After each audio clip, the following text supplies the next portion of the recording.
Bismillahirrahmanirrahim. Assalamualaikum warahmatullahi wabarakatuh. Alhamdulillah. Alhamdulillahi rabbil alamin. Wassalatu wassalamu ala asyrafil anbiya'i wal mursalin. Sayyidina Muhammad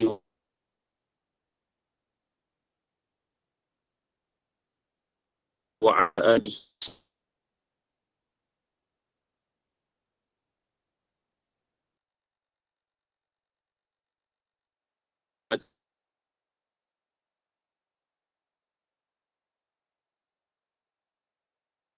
ta'allimna ya mufahima Sulaiman fahimna kulla ya Rabb Sulaiman wa ya Rabb Ibrahim wa ya Rabb Musa wa Isa wa ya Rabb Muhammadin sallallahu alaihi wasallam.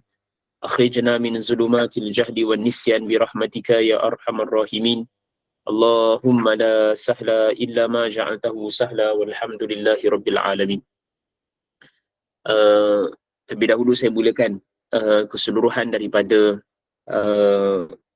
tuan-tuan perempuan sahabat-sahabat yang dapat hadir untuk kuliah kita pada malam ini, yang kita kuliah yang kita persetujui adalah pada hari Rabu lepas, jika saya tak salah. Tapi dengan keuzuran di pihak saya, kita terpaksa tangguhkan ke malam ini, malam cuti lah. Subhanallah, untuk esoknya tuan-tuan bercuti. InsyaAllah pada malam ni kita akan sambung sebenarnya dalam pertemuan yang lepas. Untuk makluman, kita telah pun selesai perbincangan ataupun perbahasan berkenaan dengan solat musafir bahagian yang pertama, iaitu berkenaan dengan qasar. Yang qasar dah selesai. Kita dah bincangkan berkenaan dengan syarat-syarat qasar, perbincangan berkenaan dengan mukim, mustautin dan juga musafir, hukum berkenaan dengan seseorang itu berjalan. Apabila dia berjalan, ada hukum yang melibatkan seseorang tersebut. Dia berjalan tu boleh jadi harus, boleh jadi haram, boleh jadi makruh, dan boleh jadi juga wajib dalam kedudukan seseorang itu berjalan, yang membolehkan dia mengambil keuzuran untuk solat dalam keadaan musafir ini. Dan suka untuk saya ulang sedikit perihal berkenaan dengan solat qasar. Walaupun di sana kita biasa amalkan, tetapi hendaklah kita melazimi sesuatu perkara tersebut dengan ilmunya, dengan diulang, supaya kita dapat pengukuhan kepada kefahaman bila mana kita nak laksanakan. Sebab masih lagi ramai di luar sana sebenarnya masih lagi beramal tetapi tidak mempunyai satu keyakinan ataupun kemampuan untuk memahami perbahasan berkenaan dengan solat musafir ini dengan baik. Masih lagi ramai yang memahami qasar itu adalah qasar, apabila qasar mestilah jamak, apabila jamak mestilah qasar. Syarat untuk qasar sama seperti jamak dan sebagainya. Ini sebenarnya masih lagi ramai di luar sana. Sebab itu untuk mengulang sesuatu ilmu tersebut adalah satu perkara yang menjadi kemestian bagi kita, supaya kita tidaklah menjadi orang yang tersasar dari sudut kefahaman kita yang kita beramal dalam keadaan tanpa ilmu yang secukupnya. Baik. So perbincangan kita dalam pertemuan yang lepas berkenaan dengan qasar, syarat-syaratnya telah kita pun bahas. Saya suka nak ulang sedikit. Qasar dan jamak perkara yang berbeza, tetapi ia boleh digabungkan dalam perihal-perihal yang tertentu. Cuma penekanan yang kita nak berikan adalah qasar hanya sebab seseorang itu dia musafir. Qasar, kita boleh mengqasarkan solat hanya disebabkan seseorang itu musafir. Jadi tak boleh orang itu ada keuzuran dia qasar, tak boleh disebabkan hujan dia qasar, dia hanya orang itu musafir sahaja. Jadi syaratnya pun secara jelas kita nampak dah ada perbezaan. Okay? Syaratnya pun secara jelas dah ada perbezaannya di situ, supaya oleh sebab itu tak bolehlah orang faham apabila qasar mesti jamak, apabila jamak itu mestilah qasar. Itu perkara yang perlu kita fahami terlebih dahulu. Untuk saya ulang sedikit perbincangan kita dalam pertemuan yang lepas. Termasuk juga saya tekankan ataupun kita ulang berkenaan dengan syarat qasar, iaitu berkenaan dengan orang yang solat qasar tidak boleh mengikut imam yang solat tamam. Kalau kita nak solat qasar,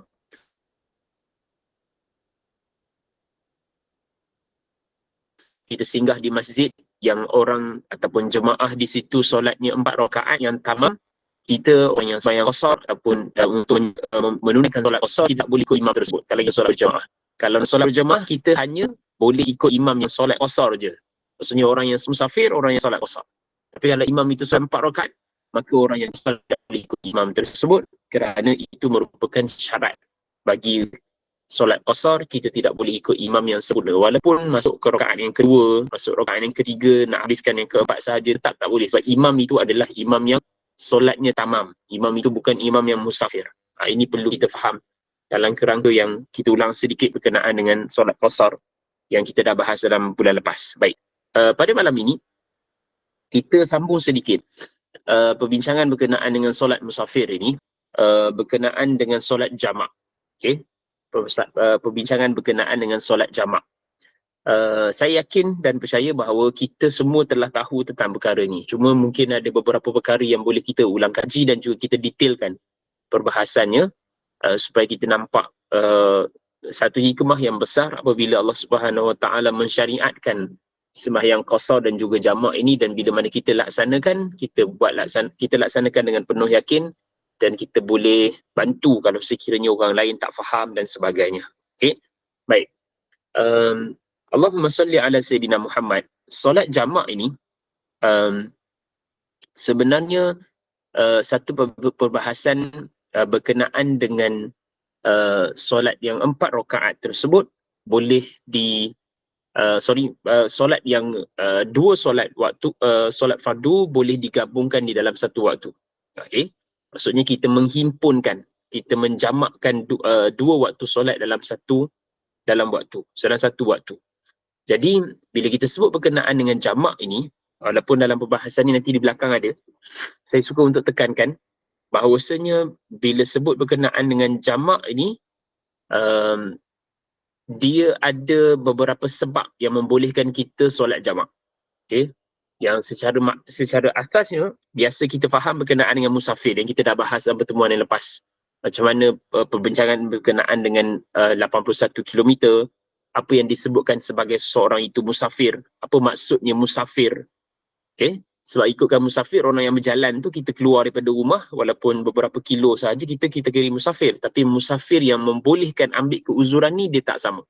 Okey, termasuk juga kalau sekiranya kita balik daripada musafir di luar, sampai had mana kita boleh ambil keuzuran ataupun kita nak solat jamak dan qasar ni, setakat mana kita dah bahas pertemuan yang lepas. Cuma kalau nak ada soalan nanti boleh. Cuma saya nak tekankan, solat qasar hanya sebab jamak. Solat qasar hanya sebab musafir. Namun berkenaan solat jamak ini, salah satunya adalah musafir yang kita dah bahas hari itu. Tak perlu saya ulang, kecuali kalau ada soalan.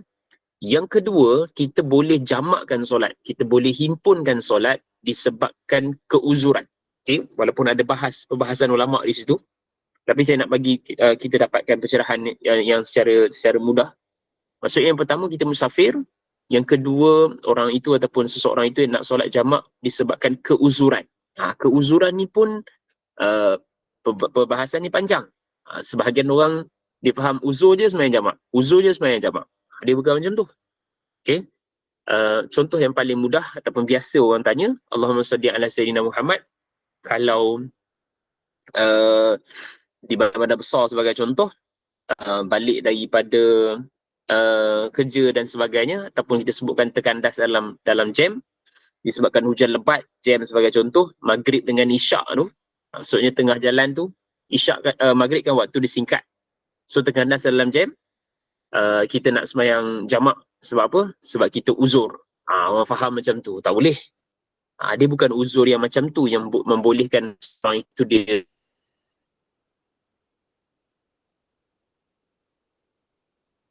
solat jamak. Uzur ini adalah uzur yang memang disebutkan di sana adalah kita tidak mampu untuk menunaikan solat tersebut yang tidak ada pilihan. Sebagai contoh, kalau situasi kemasan seperti mana orang yang kerja sebagai doktor sebagai contoh, memang dia tak ada pilihan. Waktu itu sahaja yang perlu diselesaikan operation tersebut sebagai contoh. Waktu itu sahaja dia nak menyelamatkan orang yang kerja menyelamatkan orang sebagainya. Itu dibolehkan, itu diharuskan. Tapi bukan kita tak ada bukan kita ada pilihan kita sebut kita sembahyang jamak lah. Bukan. Okey. So yang kedua adalah disebabkan keuzuran. Yang ketiga, ini mungkin kurang dibahaskan ataupun sebahagian kita mungkin tak maklum, juga boleh dilaksanakan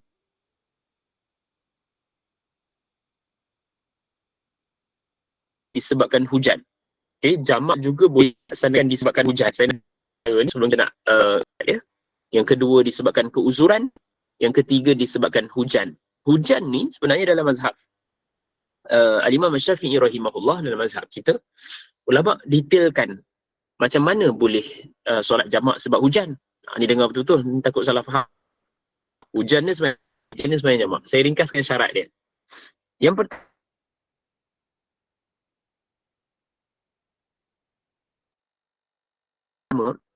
diharuskan untuk solat jamak bila mana hujan ni, syarat dia adalah yang sampai solat yang kedua. Dan perlu kita tahu solat jamak disebabkan hujan ini hanya jamak takdim sahaja yang boleh. Okay, bukan jamak takhir. Nanti kita bincang, cuma nak bagi tahu jamak takdim sahaja. Jadi contohnya hujan itu mesti kekal semasa solat zuhur sampailah hujan tersebut kekal sehingga angkat takbir bagi solat asar dalam jamak takdim itu. Ini diharuskan untuk kita solat jamak. Syarat yang lain adalah ada satu kesukaran untuk seseorang itu, dia hendak dapatkan solat itu secara berjamaah untuk solat asarnya ataupun solat isyaknya, dengan maksud solat disebabkan hujan ni kena buat kat masjid. Bukan buat kat rumah, buat dekat masjid. Okay? Dan nak pergi masjid untuk asar nanti jadi susah disebabkan hujan tersebut. Tapi kalau sekiranya memang kita ada kenderaan, jarak masjid pun tak berapa jauh, maka nak ambil keuzuran untuk kita katakan disebabkan hujan ni memang tak valid lah pada asalnya. Jadi kalau ini biasanya berlaku di luar negara lah. Cuba saya nak bagi penekanan, kalau contohnya nak jamak disebabkan hujan itu, syarat-syarat seperti tadi. Ini bukan sebab musafir. Saya nak tekankan, ini bukan sebab musafir. Ini sebabkan hujan ataupun disebabkan keuzuran. Okay, ini 3 perkara yang membolehkan seseorang itu dia solat jamak. Ada perbincangan berkenaan dengan orang nak solat jamak ketika sakit. Sebelum kita nak detailkan ni, sebab yang ada dalam kitab ni sebenarnya yang kita dah biasa bahas. Kita dah biasa dengar. Biasa dia tanya, sakit orang tu nak solat jamak. Sakit yang macam mana boleh solat jamak ni? Kalau contohnya dia hanya ada isu berkenaan dengan susah untuk pergi toilet, susah untuk ambil wuduk dan sebagainya, dia tak dibenarkan untuk kita solat jamak. Tak sampai peringkat kesukaran begitu. Kan? Sebahagian daripada pendapat ulama kita, kalau sekiranya jadi keadaan seperti itu susah untuk kita solat, maka diberikan kemudahan untuk seseorang tersebut dia solat di hujung waktu dan juga di awal waktu. Contoh, dia sakit, susah untuk orang ambil wuduk untuk dia, nak pergi toilet dan sebagainya, maka dia boleh solat di hujung waktu zuhur, kemudian di awal waktu asar. Itu bukan solat jamak. Dia solat dalam waktu. Okay? Dia solat dalam waktu. Ini perlu kita faham, keuzuran yang macam mana yang betul-betul kita dibenarkan untuk mengambil jamak ini. Maksudnya kemudahan untuk kita jamak. Tapi tak boleh qasar. Tak boleh qasar. Maksudnya kalau sekiranya jadi seperti itu, lainlah kalau orang tu memang dia pergi dapat perawatan, jarak dia memang kita sebutkan lebih daripada 2 mahalah, seterusnya dia memang sakit dan sebagainya, dia ambil lah jamak dan qasar itu. Tapi kalau sekiranya dia dalam lokaliti dia, dalam negeri dan tempat dia, tapi dia uzur, maka syarat-syarat yang kita sebutkan tadi itu perlu dia faham untuk tak sewenang-wenangnya orang yang sakit itu boleh solat jamak. Okay? Ini perlu kita faham dulu. Apa keadaan yang membolehkan solat jamak sebelum kita pergi kepada syarat-syarat ni. Untuk perbincangan yang awal ni, kalau ada soalan dulu, sila. Kita pergi pelan-pelan supaya kita dapat nak pergi kepada syarat-syarat dan pembahagian kepada jamak takdim dan jamak takhir ni. Sila kalau ada soalan. Nak type pun boleh. Baik. Allahumma salli ala sayyidina Muhammad. Kalau tak ada, kitab kita sebutkan di sini, ada hadis yang diriwayatkan oleh Imam Bukhari rahimahullah dalam kitab sahihnya, bahawa Sayyidina Abdullah bin Abbas radhiyallahu anhuma menyebutkan bahawa Nabi SAW menghimpunkan antara solat zuhur dan juga solat asar, dan juga di antara solat maghrib dan juga solat isyak ketika Rasulullah musafir. Ini antara hadis yang dibincangkan oleh para ulama yang melihatkan perbuatan Rasulullah untuk menjamakkan 2 waktu solat. Okay, zuhur dan asar, seterusnya maghrib dan isyak. 4 sajalah. Imam Muslim meriwayatkan juga daripada Sayyidina Abdullah bin Abbas, Nabi SAW telah menghimpunkan antara sembahyang ketika kami, maksudnya Abdullah bin Abbas ikut perjalanan ni, iaitu semasa peperangan Tabuk. Baginda Nabi SAW menghimpunkan solat Zuhur dan Asar serta antara Maghrib dan juga Isya. Ini pengarah masukkan riwayat ni. Sikit untuk kita sebutkan di situ. Maksudnya Nabi musafir ni musafir pergi mana? Nabi pergi perang. Perang apa? Perang Tabuk. Peperangan Tabuk ini antara peperangan yang besar sebenarnya dan penutup bagi perangnya Nabi SAW. Sebahagian daripada mu'arikhun menyebutkan bahawa perang Tabuk berlaku pada tahun 9 Hijrah pada bulan Ramadan. Pada bulan Ramadan. Awal Ramadan sehingga penghujungnya, kerana Nabi SAW berada di Tabuk lebih daripada 10 hari. Sebahagian daripada ulama sirah menyebutkan Nabi SAW berjalan ini dalam peperangan Tabuk ini pada bulan Rajab, pada tahun 9 Hijrah. Okay? Rasulullah wafat pada tahun 11 Hijrah. Ini peperangan terakhir yang disertai oleh Nabi SAW. Perang Tabuk ni, perjalanan Nabi SAW bukan perjalanan 100-200 km. Daripada Madinah nak ke Tabuk, kalau saya tak salah, mungkin 600 ke 700, mungkin juga lebih kilometer. Maksudnya perjalanan tersebut, bahasa mudahnya mungkin perjalanan semenanjung ni lah, daripada utara ke selatan. Okay? Dan ujian yang besar kepada tentera Islam pada ketika tersebut di Madinah, buah-buah tengah masak. Maksudnya musim buah telah pun sampai, dan bila mana mereka musafir, mereka terpaksa melalui jalan yang kita sebutkan perjalanan yang panas. Yang ada riwayat yang menyebutkan bahawa Sayyidina Umar Al-Khattab radhiyallahu anhu menyatakan bahawa umpama terbelah ataupun terhiris leher-leher mereka ini kerana kehausan dalam peperangan Tabuk, dan ada sebahagian sahabat teruji besar untuk seakan-akan mereka katakan bahawa tak perlu untuk pergi peperangan Tabuk ni.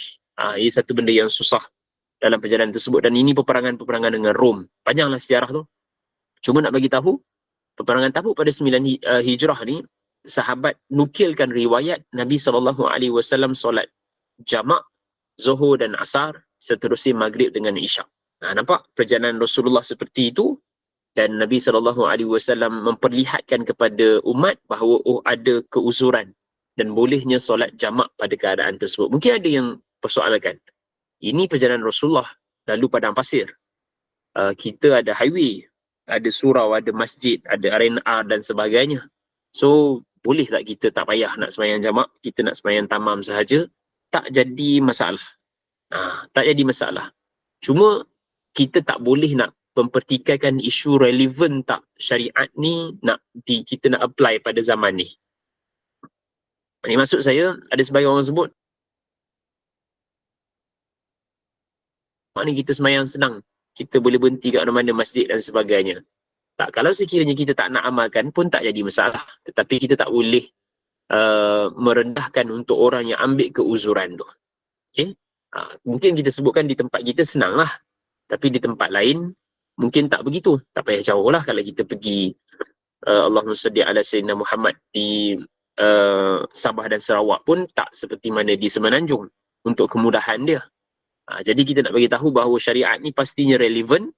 Dia bukan kita sebutkan nak lihat berdasarkan sisi-sisi tertentu sahaja, pastinya relevan. Walaupun perjalanan Rasulullah pergi ke Tabuk itu begitu sukar nak dibandingkan dengan perjalanan kita, tapi itu pilihan atas kita sama ada kita nak ambil keuzuran tersebut ataupun tak. Kalau kita tak ambil pun tak jadi kesalahan.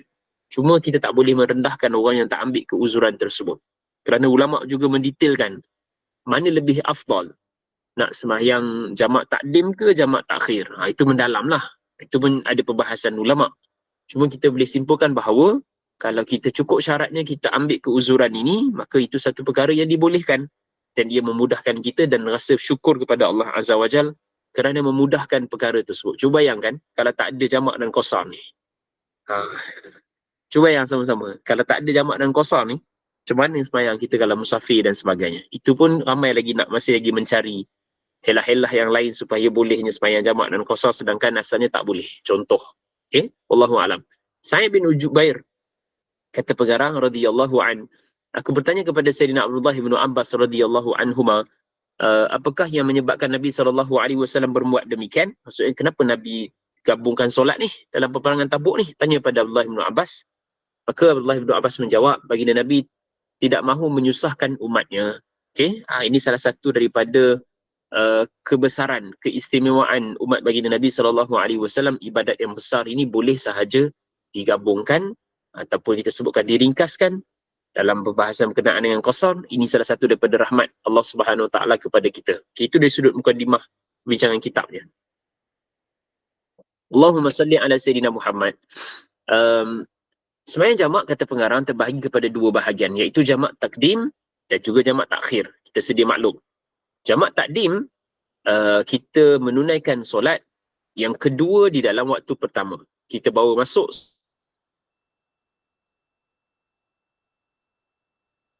maghrib. Adapun yang kedua adalah jamak takhir, kita melewatkan, kita bawa masuk solat zuhur kepada waktu asar, kita melewatkan solat maghrib kepada waktu isyak. Ini semua kita maklum, tak perlu saya huraikan panjang. Ini mudah untuk kita faham. Cuma kita nak fokus pada syarat dia.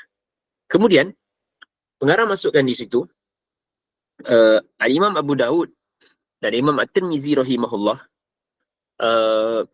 mereka meriwayatkan daripada Sayyidina Mu'az bin Jabal radhiyallahu an. Mereka merekodkan riwayat daripada Sayyidina Mu'az bin Jabal. Nabi SAW berada dalam peperangan Tabuk, saya dah sebutkan tadi. Ada kesempatan sahabat-sahabat sekalian, tuan-tuan dan puan sekalian, baca ataupun cari kuliah berkenaan dengan perang Tabuk ni. Banyak pengajaran. Ini peperangan terakhir bagi Rasulullah SAW. Walaupun selepas itu ada lagi misi-misi ketenteraan yang lain, syariah yang lain, tetapi ini peperangan yang meninggalkan kesan kerana penghujung daripada usia Nabi, dan ini peperangan terakhir. Apabila baginda Nabi berjalan sebelum matahari naik tinggi, baginda melewatkan solat zuhur hingga ke waktu asar, dan baginda menunaikan kedua-duanya sekaligus. Nampak sahabat memerhatikan perbuatan Rasulullah ni. Nabi gabungkan solat zuhur ke dalam waktu asar. Apabila Nabi SAW berjalan selepas gelincir matahari, baginda Nabi sembahyang zuhur dan asar sekaligus, kemudian bertolak meneruskan perjalanan.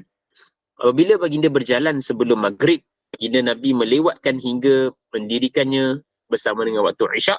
Maksudnya Nabi buat jamak takhir. Apabila Nabi SAW berjalan selepas maghrib, baginda Nabi menyegerakan solat isyak dengan menunaikan bersamanya dalam solat maghrib. Nampak ini fleksibel hukum tersebut bila mana kita jadualkan perjalanan kita ikut kesesuaian. Timbul perbahasan, adakah dikategorikan kita melewat-lewatkan waktu solat? Kalau kita masukkan solat zuhur ke dalam waktu asar, kita masukkan solat maghrib dalam waktu isyak? Jawabnya tidak. Jawabnya tidak. Sebab apa? Sebab itu nanti kita akan bahas, kita dah berniat pada waktu maghrib, kita dah berniat pada waktu zuhur untuk bawa masuk solat itu ke dalam waktu asar. Okey, waktu isyak. Ini benda yang penting untuk kita faham. Dia tak termasuk dalam kategori melewatkan solat, kerana kita memang nak mentakhirkan solat tersebut. Contoh, ini perbuatan Rasulullah, sahabat rekod. So, sembahyang yang boleh dijamakkan, kita sedia maklum, ini dalam kitab menyatakan perkara itu. So, kita dah iaitu solat zuhur dan juga asar, dan juga maghrib dan juga isyak. Okey, cuba kita fokus kepada syarat-syarat dia. Okey, kita tengok bawah. Sembahyang jamak takdim dan jamak takhir mempunyai syarat-syarat yang tersedia yang mesti ditunaikan. Ini syarat-syarat dia. Jangan kita faham musafir je sembahyang jamak, uzur je solat jamak. Ini syarat dia. Okey, yang pertama, ditunaikan secara tertib antara keduanya. Jamak takdim yang kita dah faham, maksudnya kita solat dalam waktu yang pertama, kita bawa masuk solat asar dalam waktu yang pertama, kita bawa solat isyak dalam waktu maghrib. Maka syarat dia yang pertama adalah ditunaikan secara tertib antara keduanya, iaitu dengan menunaikan sembahyang yang pertama, iaitu sembahyang zuhur dan maghrib itu terlebih dahulu, kemudian diikuti dengan sembahyang yang kedua, seperti mentakdimkan solat asar, ataupun membawa solat asar ke dalam waktu zuhur, ataupun membawa solat isyak ke dalam waktu maghrib. Okey, perlu kita faham, bila sebut takdim ni, syarat yang pertama dia adalah mesti tertib. Sebab takhir dia tak tertib. Boleh saja kita buat solat isyak dulu ataupun solat maghrib dulu. Kalau takdim, mesti solat zuhur dulu, Malahan maksudnya wajib untuk solat zuhur dulu, kemudian baru solat asar. Kita tak boleh buat takdim tapi buat asar dulu. Dia tak jadi. Okay. Syarat jamak takdim mesti zuhur dulu, mesti maghrib dulu. Pun kalau sekiranya takhir, kita untuk buat tertib. Kita tak wajib buat tertib. Maksud kita boleh solat mana satu, tak ada masalah. Okay. Cuba nak bagi penekanan takdim, mesti kedua-duanya, mesti solat yang pertama itu kita buatkan masa waktu yang pertama, zuhur dulu, baru asar, maghrib dulu, baru isyak. Kalau solat yang pertama itu tidak sah, maka kedua-duanya juga tidak sah. Itu syarat tambahan. Sebenarnya ada dalam kitab. Maksudnya solat maghrib mesti sah, solat zuhur mesti sah. Baru solat yang kedua itu sah. Ini perlu kita faham. Kalau solat yang pertama itu tidak sah, maka sekali dengan solat kedua itu memang tidak sah. Itu yang pertama. Yang kedua, hendak berniat jamak untuk menunaikan sembahyang kedua ke dalam di dalam ataupun ke dalam waktu yang pertama sebelum selesai sembahyang yang pertama. Disunatkan berniat demikian kepada semasa takbiratul ihram sembahyang yang pertama. Okay. Ini benda yang penting. Yang pertama tadi berkenaan dengan mesti tertib. Yang kedua adalah niat. Okay. So kita nak sembahyang yang pertama kan, nak solat, nak bawa masuk asar dalam waktu zuhur. Kita nak bawa isyak dalam waktu maghrib. Maka hendaklah berniat jamak itu bila? Sebelum selesai yang pertama. Sebelum solat zuhur habis, yakni sebelum kita bagi salam, mesti kita niat. Sebelum kita bagi salam solat maghrib, mesti kita niat untuk kita jamak takdim. Jadi ini membawa satu perbincangan ataupun kemudahan untuk orang yang sukar untuk niat jamak ni, dengan panjang, dia faham macam tu. Niatkan saja jamak itu sebelum bagi salam solat zuhur, niatkan saja jamak itu sebelum bagi salam solat maghrib tadi. Itu syarat dia. Jadi untuk kita faham, tak semestinya kena niat semasa angkat takbir. Okay? Tak semestinya. Cuma sunatlah semasa angkat takbir itu kita niat. Jadi untuk orang yang sebagai contoh, dia nak angkat takbir siap-siap, dia musafir lah, dia angkat takbir solat zuhur. Tapi dia tak niat lagi untuk jamak takdim pada waktu tersebut. Jadi dia boleh niat sebelum daripada dia bagi salam. Jadi tak semestinya kena niat dalam waktu yang semasa takbiratul ihram waktu yang pertama itu. Yang ketiga, ditunaikan secara mualat, iaitu berturut-turut. Iaitu sembahyang yang kedua ditunaikan sekiranya segera sebaik sahaja selesai daripada solat yang pertama, ataupun kita sebutkan salam yang pertama. Kemudian tak boleh kita adanya kita sebutkan zikir ataupun gap yang panjang antara kedua-dua solat tu. Habis solat zuhur terus solat asar, habis solat maghrib terus solat isyak. Ulama membahaskan di situ adalah berapa tempoh masa boleh tunggu. Berapa tempoh masa boleh tunggu? Ada jawapan? Sebab ni jamak takdim ni, bukan jamak takhir. Jamak takhir tak ada masalah. Kita boleh je solat isyak dulu pada malamnya, dekat subuh esok baru kita solat maghrib, boleh. Tapi jamak takdim tak boleh. Dia mesti berturut-turut. Ulama mensyarahkan bahawa waktu yang menunggu itu adalah sekitar andaian ataupun tekaan kita untuk solat 2 rakaat. Berapa lama? Kalau 2 rakaat itu 3 minit, 3 minit lah. Kalau 4 minit, 4 minit lah. Kecuali kata para ulama, individu tersebut, itu sebahagian ulama sebutkan dibenarkan untuk ambil masa sedikit lebih. Termasuk juga sebagai contoh, orang yang mungkin keuzuran, dia nak solat Allahumma salli ala Sayyidina Muhammad. Maaf saya, contohnya orang yang keuzuran. Dia ada masalah kecil tak lawas. Okay? Dia ada masalah kecil tak lawas. Kalau selepas solat zuhur, dia terus nak solat asar, maka sebenarnya dia kena ambil wuduk semula. Kalau sekiranya dia memakai pelapik dan sebagainya, termasuk juga perempuan istihadah. Jadi diberikan masa untuk dia ambil wuduk semula dan dia solat. Dan dia tak boleh gunakan wuduk yang sama. Ini ulama bahas sebab isu dia adalah jamak takdim juga hendaklah dilaksanakan dengan segera dalam masa yang sama, termasuk juga gabungan hukum kalau orang itu keuzuran dan sebagainya. Ini benda yang sangat penting juga untuk kita faham lah. Adakah jamak takdim juga boleh dilaksanakan semasa solat Jumaat? Ya, pastinya boleh. Okay. Semasa kita angkat takbir solat Jumaat itu, ataupun sebelum imam bagi salam, kita niat jamak takdim. Habis saja imam salam solat Jumaat, lanjut sahaja kita solat asar. Okay, dengan syarat sebelum kita bagi salam, kita kena niat dulu. Okay. Dan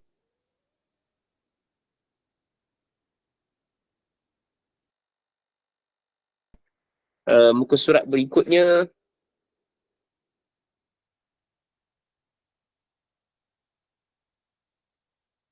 ada dalil. Yang ketiga tadi ada sambungan tu. Sekiranya dipisahkan dengan sekiranya dipisahkan dengan perkara lain dengan jarak masa yang panjang menurut pandangan umum, maksudnya berapa tempoh masa solat tu, atau melewatkan sembahyang kedua tanpa menyibukkan dirinya dengan sesuatu, maka batal jamaknya. Solat zuhur tadi sah, solat maghrib tadi sah, bukan tak sah, tapi jamaknya batal. Dia tak boleh solat isyak, dia tak boleh solat asar, sebab dia dah ambil tempoh masa yang lama. Okay, habis sembahyang jamak takdim, berhenti RNR tu, kita buka telefon tu, tengok macam-macam benda, betul nak solat asar, tak boleh. Dia tak boleh ambil tempoh masa yang lama.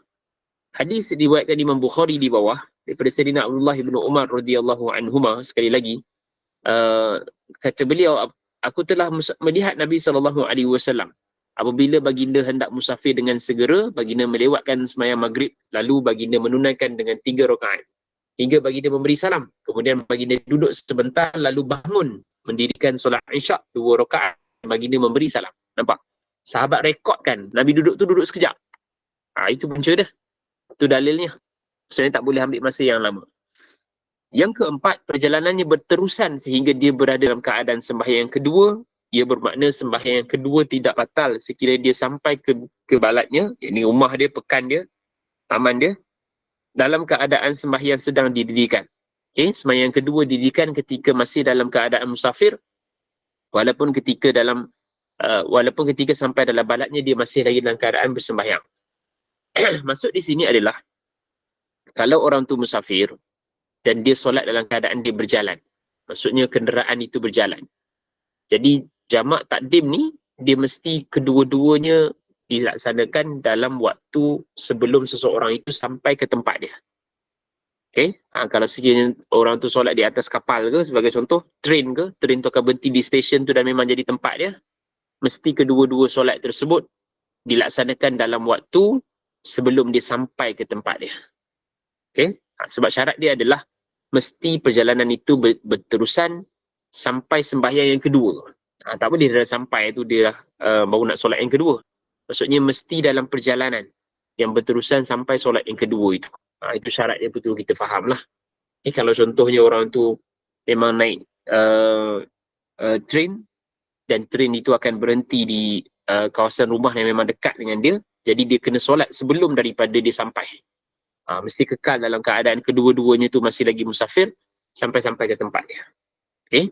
Wallahualam, tu syarat yang keempat. Setengah daripada kitab dipecahkan lagi syarat-syarat jamak takdim ni. Okay? Tapi ini yang ringkas lah, digabungkan perkara-perkara tersebut. Soalan sebelum kita pergi jamak takhir. Sila, sahabat-sahabat.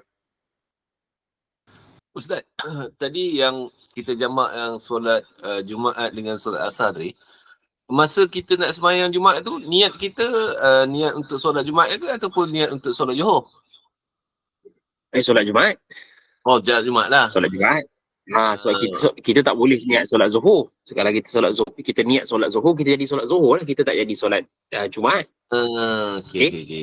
Sebab dalam tadi bahasa sebab tadi ada apa? Masa dengar Hot FM ada yang apa? Dia orang tanya dengan siapa nama tu? Amin Idris tu, cuma ada yang itu yang dia confuse sikit sebab Amin tu jawab kena niat solat Zuhur sebab dia kata musafir tak ada sembahyang solat Jumaat. Cuma kat situ yang confuse itu yang nak tanya balik Ustaz tu. Confuse sikit kat situ kot. Dia sebenarnya tak ada isu kalau sekiranya seseorang itu Allahumma salli ala Sayyidina Muhammad, dia sekalipun dia musafir, dia boleh solat Jumaat. Okay? Cuma kewajipan tu sahajalah. Kalau Allahumma salli ala Sayyidina Muhammad, dia berhenti masjid dalam keadaan orang solat Jumaat tapi dia solat Zuhur, Itu kita sebutkan memanglah solat zuhur itu dihukumkan sebagai sah, tapi apa tujuan dia? Apa dia berhenti? Okey. Ah, Jadi ah. dalam bahasa yang mudahnya Okay, adalah dia boleh, sebab solat Jumaat itu adalah solat zuhur, pengganti bagi solat zuhur. Okey, pengganti bagi solat zuhur. Jadi kalau contohnya dia berhenti dalam keadaan dia nak buat jamak takdim, dia niatkan sahaja dia solat jamak takdim dalam tempoh masa dia solat Jumaat itu sebelum imamnya memberi salam. Kalau semasa angkat takbir pun Allahu Akbar, solat fardu Jumaat, ikut imam kerana Allah Ta'ala, dia tak niat lagi jamak takdim, tak ada masalah. Sebab apa? Jamak takdim boleh niat sebelum bagi salam. Ini perlu kita faham. Jamak takdim boleh niat sebelum bagi salam. Tapi Ustaz, bukankah dia kalau sebagai musafir dia tidak boleh berimamkan orang yang bermukim kan? Kalau sembahyang Jumaat kan selalu mukim kan? Macam mana dia nak jadi makmum? Yang menjadi isu ni adalah kita sebutkan perbahasan ini adalah solat jamak takdim dan jamak takhir. Yang tidak boleh mengimamkan adalah kalau dia solat itu solat qasar. Dia yang tak boleh itu adalah solat qasar. Sebab solat Jumaat dia tak ada qasar lagi. Dia tak ada qasar, dia memang solat 2 rakaat. Yang dia nak qasar asar aja lagi. Jangan confuse. Syarat untuk solat qasar memang tidak boleh ikut imam yang tamam. Okey. Isu dia adalah kedudukan untuk kita solat ini, jamak takdim ni, kita tak masukkan Allahumma salli ala Sayyidina Muhammad, tak ada syarat untuk kita tidak boleh mengikut imam yang tamam. Dalam jamak, dalam kedua syarat ni tak ada. Cuba tengok balik. Yang saya sebutkan tadi. Yang saya katakan tadi, yang tak boleh ikut imam untuk orang yang musafir ni adalah orang yang nak sembahyang qasar. Yakni imam yang solat 4 rakaat, imam yang tamam. Adapun untuk jamak, dia tidak ada syarat itu. Okey, dia tak ada syarat itu. Ni perlu kita faham. Bukan maksudnya orang sembahyang musafir ni tak boleh sembahyang dengan imam tempatan. Kalau dia nak qasar, dia tak boleh ikut. Okey? Tapi kalau dia nak qasar dengan imamnya, imam musafir, imam yang memang juga sembahyang qasar, tak ada masalah. Yang tak boleh adalah dia nak sembahyang qasar tapi dia ikut imam tamam. Yang ini kita sebutkan berkenaan dengan jamak. Dia tak sama. Yang tadi tu qasar. Puan. Okey, faham. Saya harap jelas. Okey. Baik. Soalan yang baik untuk kita berikan pencerahan berkenaan dengan perkara itu. Sikit saya nak sebut di situ. Kita kena tahu juga satu perbincangan. Sebab nanti kita bab yang akan datang lepas ni ada satu lambat lagi lah. Lepas ni ada bab berkenaan dengan solat khauf. Lepas tu baru solat Jumaat. Orang yang musafir 81 km dan ke atas dan sebagainya, bukan dia tak payah sembahyang Jumaat. Okey. Pendapat muktamad dalam mazhab Syafi'i, kalau orang tu musafir sekalipun dengan jarak ratusan kilometer ataupun kita sebutkan atas daripada 2 marhalah, tapi dia keluar selepas daripada azan subuh, dia wajib Jumaat hari tu. Okey, ini saya ulang. Orang yang sekalipun dia musafir, dia boleh jamak dan qasar, okey, tapi bila mana dia musafir pada hari Jumaat, yang dia keluar selepas azan subuh daripada tempatnya, daripada rumahnya, dia wajib juga Jumaat. Ini kena pesan ni, sahabat-sahabat kita, orang lelaki ataupun ada yang muslimat, kena pesan pada suami. Kalau memang kita tak ada pilihan, memang nak musafir hari Jumaat, kita tetap juga wajib untuk Jumaat kalau kita keluar rumah selepas daripada terbitnya fajar. Maksudnya kita masih berada di rumah. Kalau tak nak sembahyang Jumaat, kita kena jalan sebelum subuh. Kita kena jalan sebelum subuh. Okey? Ini perlukan pendetilan di situ. Kan? Dia ada tanya juga, Ustaz, kalau tak ada pilihan macam mana? Dah memang tiket kapal terbang contohnya memang pukul 11 dan sebagainya, ataupun memang pukul 1, walaupun dekat KLIA dah ada solat Jumaat sebelum ini, kita nak bagi tahu bahawasanya kalau tak ada pilihan, itu isu lain. Yang ini adalah kita kalau musafir hari Jumaat, tak ada apa-apa yang kita kejarkan, tapi memang nak musafir hari Jumaat, mudah sahaja boleh saja singgah di mana-mana masjid. Sekejap je boleh singgah. Tak semestinya kena dengar khutbah, tunggu daripada awal dan sebagainya. Tetap wajib Jumaat pada hari tersebut. Kalau tak nak, ataupun kita tak boleh, kita tak nak solat Jumaat, maka kita keluar sebelum daripada waktu subuh, ataupun keluar hari Khamis ni lah, dengan syarat-syarat yang kita pernah bincang sebelum ni untuk melayakkan seorang itu dihukumkan sebagai dia musafir yang cukup syarat untuk ambil rukhsah. Itu berkenaan dengan solat Jumaat, perlukan pendetilan. Okey. Wallahu a'lam. Lain kalau ada. Sebelum kita masuk sikit jamak takhir. Sebab jamak takhir ni syarat dia ada sikit. Okey, kalau tak ada jamak takhir, syarat dia di bawah tu nombor 1, berniat hendak melewatkan sembahyang pertama ketika dalam waktunya.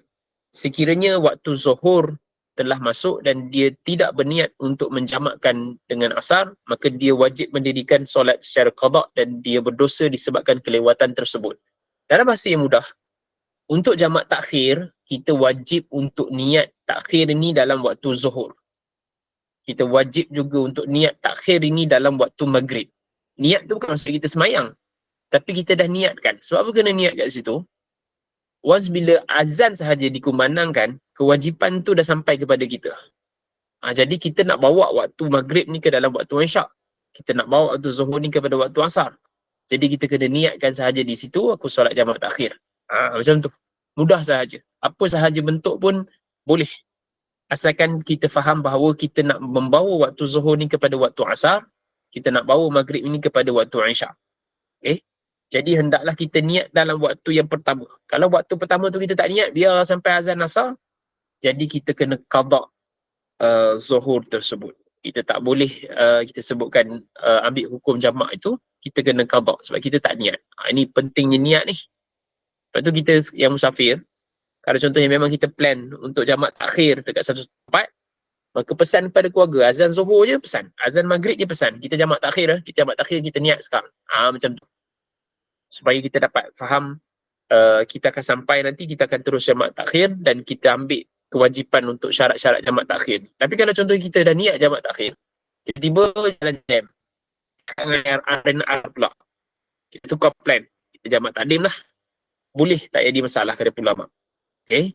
Boleh, tak ada masalah. Yang penting kita ikut syarat-syarat jamak takdim lah. Cuma jamak takhir ni mesti niat dalam waktu pertama. Niat dalam waktu isyak. Dalam waktu isyak baru dia niat. Tak boleh, maghrib saja dia niat. Okay, zuhur saja dia niat. Yang kedua, kedua-dua sembahyang dia selesai di diri. Sadilah. Kalau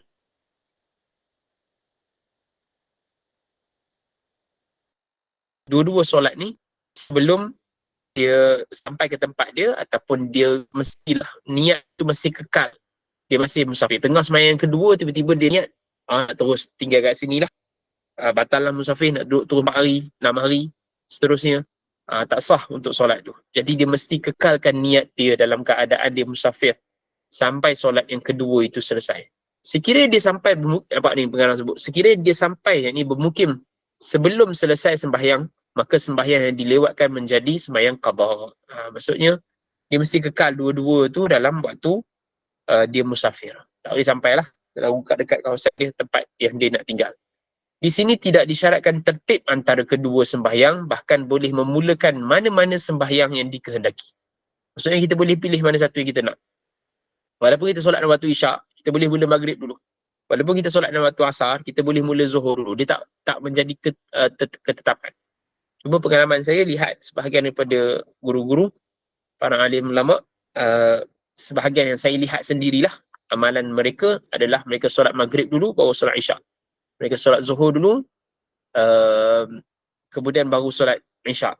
Sebab apa? Kewajipan itu datangnya dulu. Maksudnya zuhur dulu, baru asar. Maghrib dulu, baru isyak. Tapi kalau nak buat isyak dulu pun tak jadi masalah. Okay? Wallahu a'lam. Itu syarat dia. 2 syarat sahaja.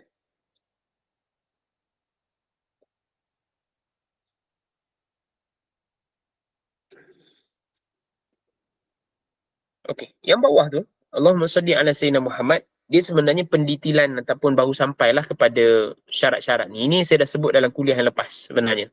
Syarat, kita pergi laju sahaja, syarat-syarat perjalanan yang membolehkan sembahyang jamak dan juga qasar. Ini pengarang gabungkan balik. Walaupun dia benda yang berbeza, jamak lain, qasar lain. Pertama, isu berkenaan dengan 81 km ataupun lebih. Cuma ada perbincangan tadi. Qasar tadi, kalau sekiranya dia 3 marhalah qasar yang awal tadi, saya terlupa nak bagi tahu. qasar kalau sekiranya dia masuk kepada 3 marhalah, dia afdal untuk qasar. Okey, 81 dia tak afdal walaupun boleh. Tapi kalau sekiranya atas 3 marhalah, dia afdal untuk ambil keuzuran tersebut. Ini perbincangan ulama lah. So ini yang pertama 81 km.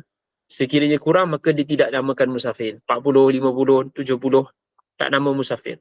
Apa hukumnya kita cari jalan supaya dapat 81? Kita dah ada teknologi macam-macam sekarang kan. So kita ikutlah jalan ni supaya dapat 81. Kalau jalan ni dapat 76 je.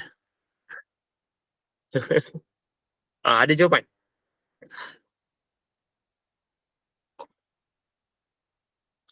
Boleh tak kita cari jalan yang jauh? Pastilah Ustaz.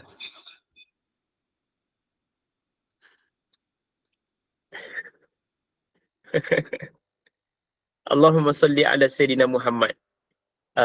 Sebenarnya kita mencari jalan yang jauh ni bukanlah maksudnya kita sengaja kan. Maksudnya macam mana? Contoh, kita nak berjalan daripada point A ke point B ni sebenarnya 60 km je. Tapi kita buatlah pusing-pusing supaya kita dapat 81 contoh. Itu tak boleh. Itu tak boleh. Tetapi kalau sekiranya kita lihat di situ jaraknya tak jauh beza. Contoh 78 dengan 82. Dia pasti jalan tu pun tak jauh beza sangat. Wallahualam, saya melihat perkara tersebut masih lagi dibolehkan. Tapi bukanlah kita bermudah-mudah. Maksudnya macam tadilah, tak cukup sebenarnya. Tapi kita pusing-pusing-pusing, ambil jauh sikit walaupun tak ada tujuan dan sebagainya. Iaitu tak dibenarkan. Okey? Ini benda yang penting lah. Allahumma salli ala Sayyidina Muhammad. So orang yang bawa kereta dan sebagainya, yang jadi driver, asalnya kita sebutkan dia tak berjalan 81, tapi bila mana dia jalan 81, dia pun tak pasti jalannya pada asalnya. Sebenarnya kalau cukup boleh saja. Okey? Wallahualam. Tapi dengan syarat-syarat yang lain itulah. Tapi isunya 81. Sebahagian daripada negeri, setahu saya Johor, Perak, Selangor, Wilayah Persekutuan memang menggazetkan jumlah-jumlah kilometer yang tertentu berdasarkan kepada jawatankuasa punya kita sebutkan penilaian lah. Okey, jawatankuasa punya penilaian. Termasuk juga yang nak hukumkan watan itu.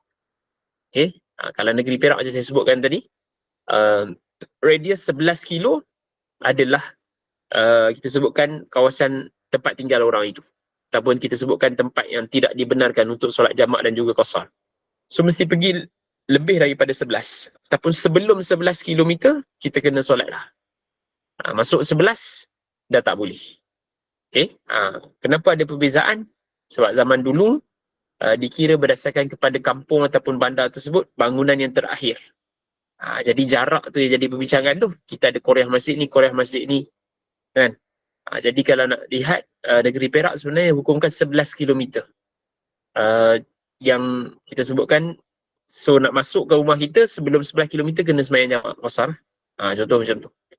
Okay. Tu ada uraian sikit di bawah tu. Yang kedua, perjalanan hendaklah menuju ke arah tertentu dan tahu tempat yang dimaksudkan. Tu maksud tadi. Kita tak boleh pusing sesuka hati kita. Kita mesti tahu arah tuju jawab ke mana. Tak boleh dah pusing, tiba-tiba dapat 81. Terus sembahyang jamak. Tak. Kita mesti tahu dahulu perjalanan itu. Seorang tidak dianggap musafir jika dia dalam keadaan kebingungan dan tidak tahu arah tuju perjalanannya. Seperti seorang yang mengikut ketuanya musafir tapi tidak tahu ke mana ketuanya hendak pergi. Tak boleh lah macam tu. Maksudnya, kalau contohnya seorang driver tu, bos dia masuk pagi, bos kata jom kita musafir. Jalan. Tanya nak pergi mana, tak apa, awak jalan dia. Jalan cukup 81. Dah cukup 81 pun boleh. Tapi maksudnya kita nak bagi faham di sini bahawasanya orang yang musafir ni, orang yang nak ambil keuzuran ni, dia tak boleh lah dia jalan tanpa ada tuju, tiba-tiba dia nak ambil kita sebutkan rusah tersebut. Itu tak boleh. Yang ketiga, perjalanan dilakukan bukan dengan tujuan maksiat. Ni kita dah hurai itu bulan lepas.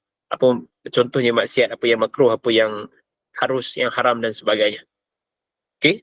Dan jamak ketika hujan saya dah cover tadi.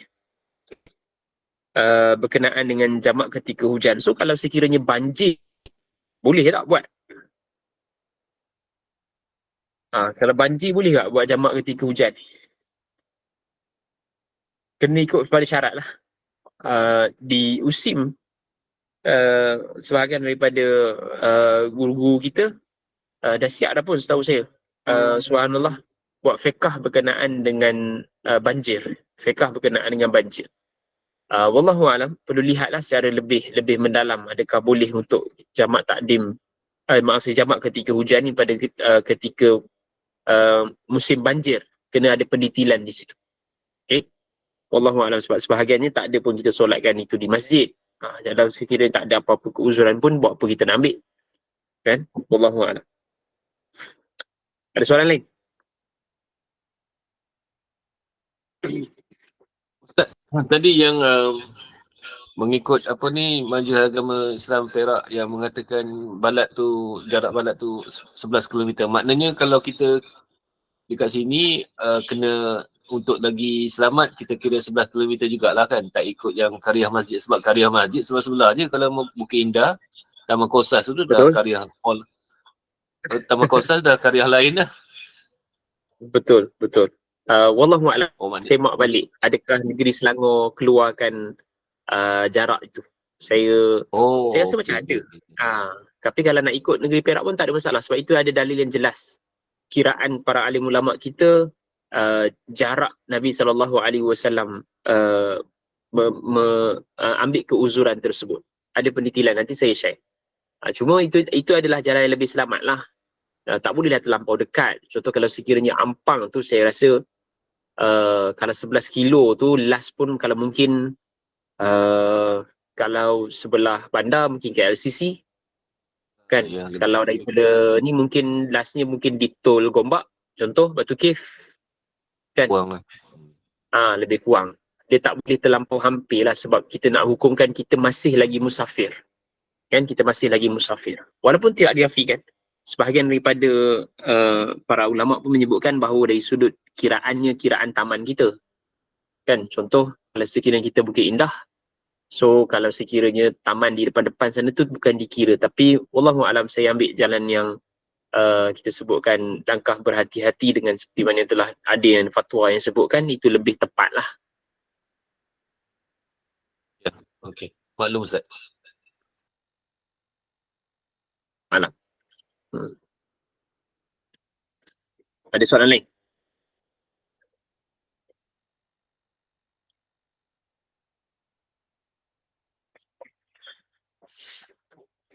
Assalamualaikum Ustaz. Waalaikumsalam warahmatullahi. Assalamualaikum Ustaz. Okey. Ya, Masya-Allah. Saya cuma nak berkongsi sedikit, sebab baru ni saya ada, bukan baru lah, dah lama saya ikut satu kursus dekat satu masjid. Dan penceramah tu boleh dikatakan, saya tak ingat nama dia, tapi antara orang kuat dalam Majlis Agama Islam apa semua sekali. Dan antara pandangan betul lah macam Ustaz beritahu tadi, untuk ihtiyati tu 11 km lah kan. Tapi kalau macam dia punya huraian, dia kata ini macam adalah, betul lah macam saya untuk ihtiyati, tapi yang mungkin pandangan dia dan dia ambil daripada keputusan syura dan sebagainya.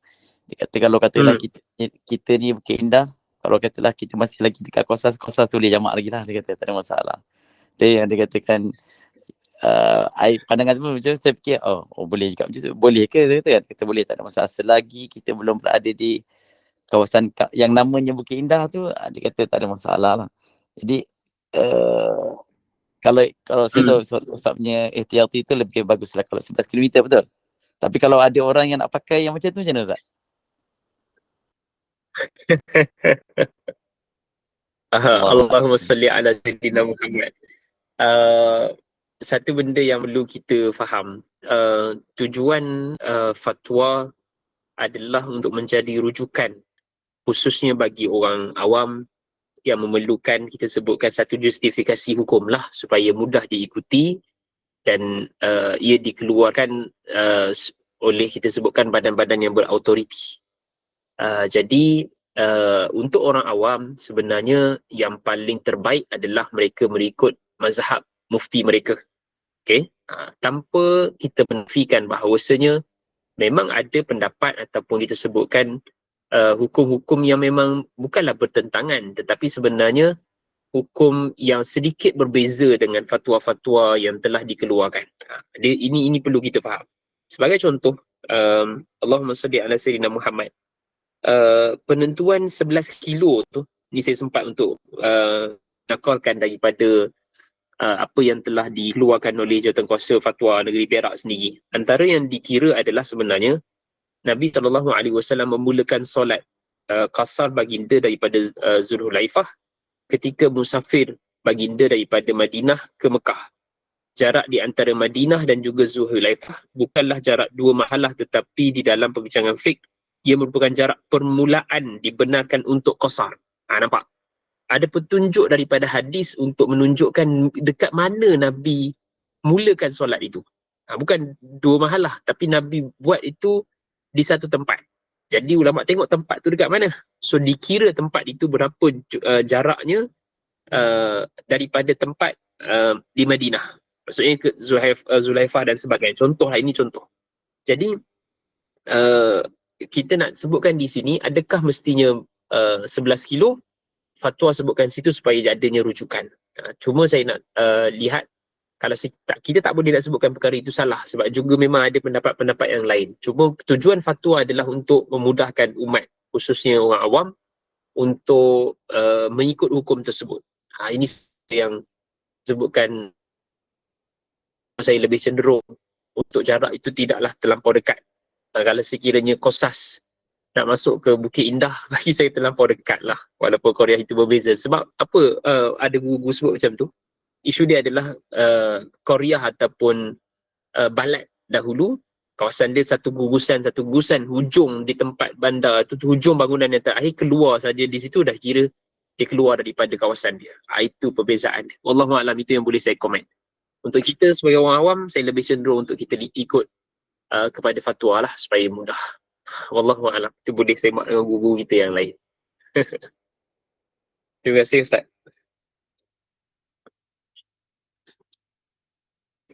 Yang lain kalau ada. Baik, kalau sekiranya tak ada, saya rasa cukup sekarang tu. Kita tak sempat untuk masuk berkenaan dengan solat ketika solatul khauf. Nanti insyaAllah kita akan bahaskan kalau ada kesempatan nanti, mungkin selepas daripada Ramadan. Jadi saya ucapkan terima kasih pada semua yang sempat hadir, yang juga ada sahabat-sahabat daripada Perak. InsyaAllah ada kesempatan yang lain kita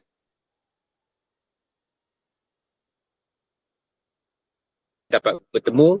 Saya ambil kesempatan untuk ucapkan selamat puasa kepada semua.